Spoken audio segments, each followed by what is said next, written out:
Okay, this is just a quick talk called The Genetic Fallacy, and don't fall for it. Okay, I'm currently reading a book on neurodegeneration, but it's the same in tons of textbooks I read, tons of research papers I read. The authors keep on emphasizing the genetic aspect of dementia, or for example, genetic aspect of Parkinson's, genetic aspect of coronary artery disease. And I just want to let you know, in case you haven't figured this one out already, that's mostly just BS, okay? There's something called the lamppost fallacy, to look under, or streetlight fallacy, to look only where it's easy to look. But it's more than that. It's also research studies get done based on where the researchers think they'll find the grant money. A lot of scientists, they're desperate to get money.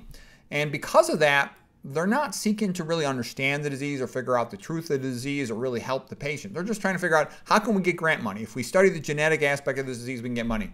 Because genetic causes are totally exaggerated, because once you say something is genetic, you're basically saying there is nothing that a person can do. Therefore, they must take the pill or have the surgery.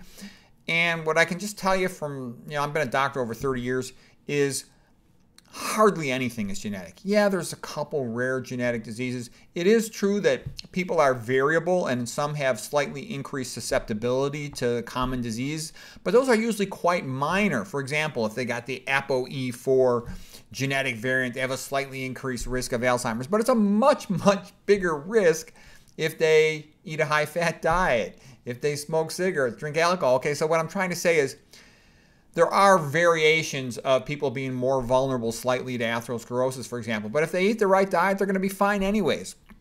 So I tell you that because you're going to hear genetic medicine, precision medicine, all these other things, and it hasn't changed diet and health, what makes you healthy.